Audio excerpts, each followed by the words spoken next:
Hey everyone, today I'm joined by Petter Hedborg, who is the CEO and co-founder of Modular Finance. They are a SaaS company and often described as Sweden's most profitable SaaS business.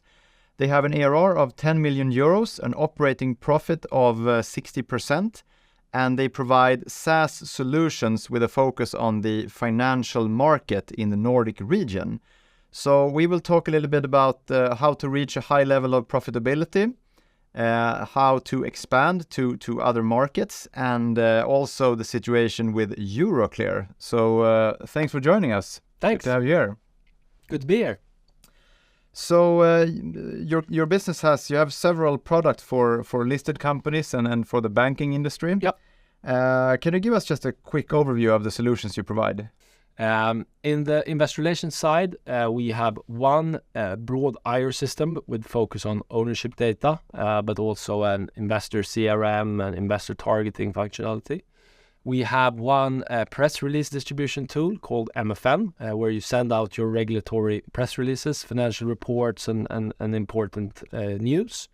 We have a RegTech product called StrictLog, where you have the market abuse regulation and everything around that covered. And finally, we have a product called Data Blocks, where we do widgets for more vivid investor relations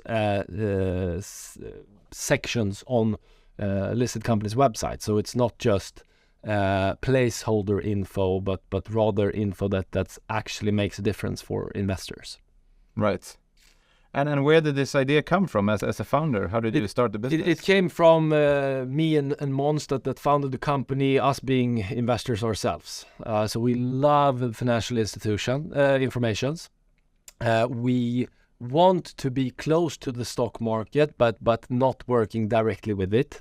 So it was a kind of scratch your own back situation where we wanted to try to build a software company. We love the product development phase and love structuring unstructured data, and we wanted it to be close to the financial information space, basically. Right. And then you have a kind of David versus Goliath situation now with clearinghouse Euroclear. Yeah. So tell us about that. Yeah, so in Sweden we have a lot of public information, but this information when it comes to listed companies is controlled by one single party. So it's a de facto monopolist, right, called Euroclear that has the information. So basically some events led up to them, in our view, limiting both you or your access to this data as a listed company, but also the access of the data for anyone. So we decided to take this matter to the competition authority here in Sweden, and they decided to take it up. So since October, it's been them having the dialogue and being the counterpart to Euroclear in this. But of course, it's initiated by us, and we try to help Konkurrensverket with all the relevant information. But formally, we're not a part of it since Konkurrensverket took the matter up, basically. Right. All right.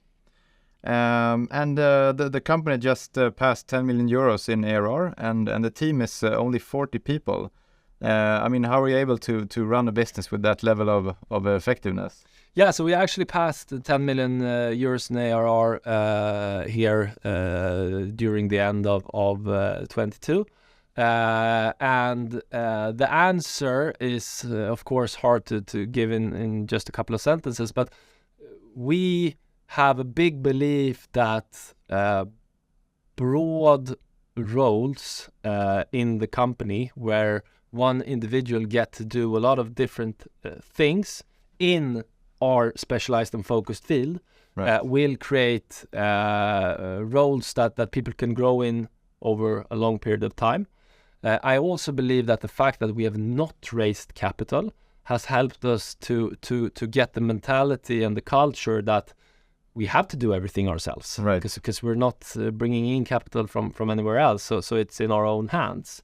So I think the answer is probably in all the nitty-gritty details, in in the structural capital in the company, how we communicate, how we structure processes. So a boring answer to a fun result maybe. But I hear often you talking about being like hesitant to growing the headcount. Yeah. Like questioning every new hire. Yeah. So what's your thinking about that? My thinking behind that is just because me as a leader, I think it's so hard when we're becoming more people. I feel that I want to be able to speak with everyone every single day. That has come to a point where I can't, of course. But I always in my head come back to these geometrical figures where you see communication between a certain group of individuals. When you're 2 or 3 people, it's just a couple of lines. But when you're coming up to 20, it's just so many lines, so it's just black. Yeah. And I think as a leader and when you grow a company, you have to have a huge amount of respect for that. So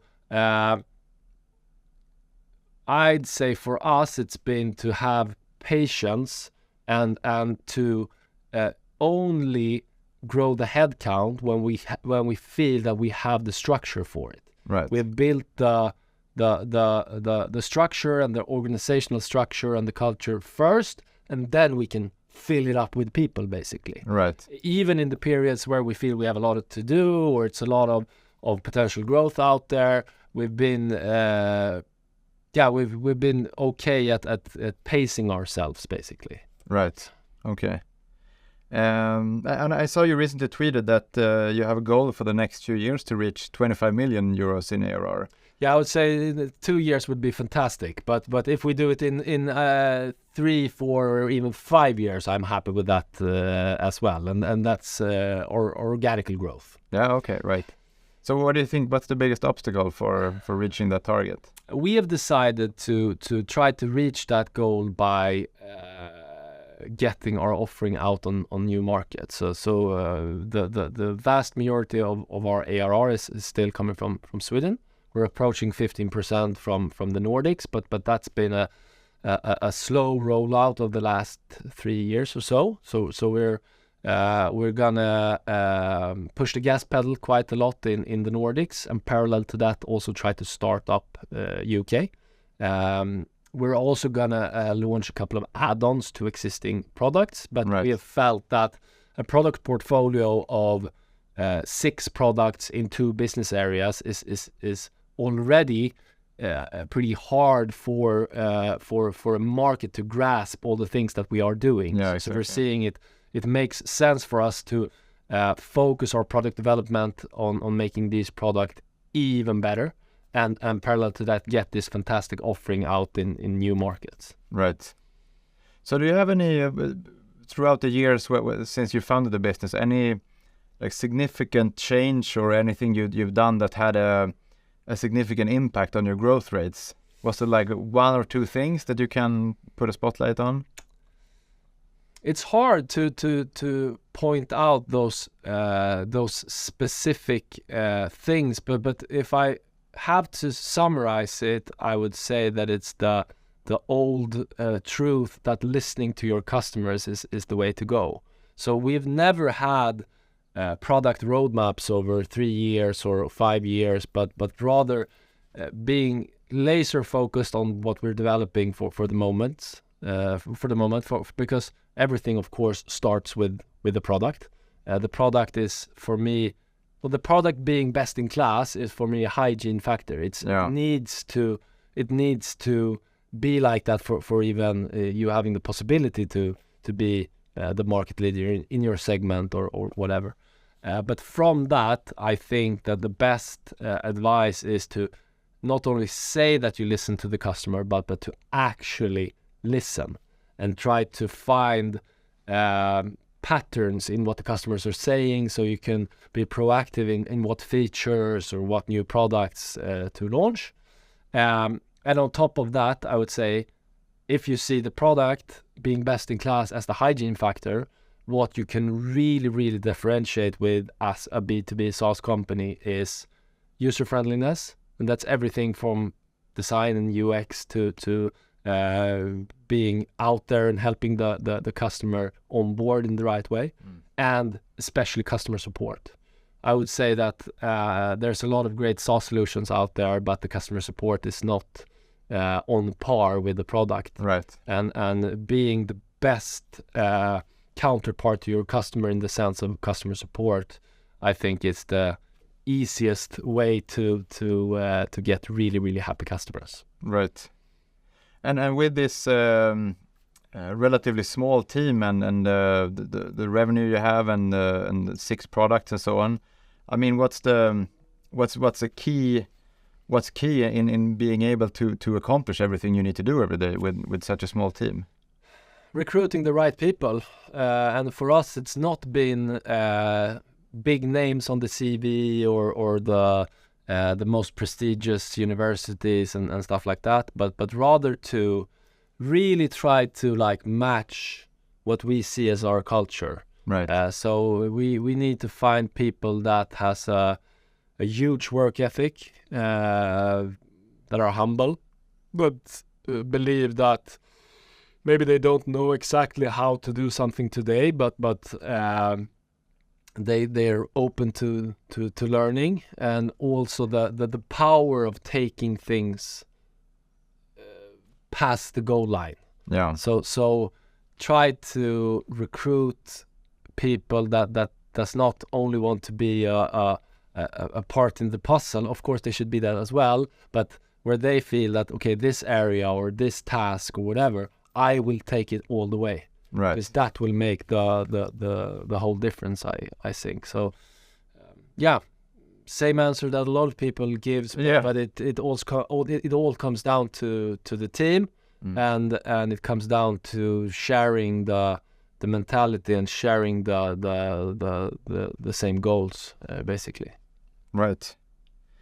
So you had another company. You founded a company called Introduce before Modular, which was acquired by Remium in 2012. Yeah. So, I mean, that business was started during the financial crisis in 2008, and now we are approaching, or we are in a new crisis. Yeah. So what advice do you have to CEOs and entrepreneurs trying to start or run their businesses within in these times? So if we start with the CEOs that actually run a company already, I would say don't get in the negative loop of just talking about a weak market, because you can always grow. So just forget that it's a weak market and work harder. To people starting a business, my advice is do it now, because it's a fantastic time to get a little bit of extra room, to get a little bit of extra time, and to also be forced to build it correct from the start. So I think in the middle of a crisis is the best time to start a new business, because your competition will be lower. You will not have euphorical VCs throwing a lot of money at you. It's a perfect time to start a business, so just do it. All right. That wraps it up. So thanks a lot for joining us. Thanks.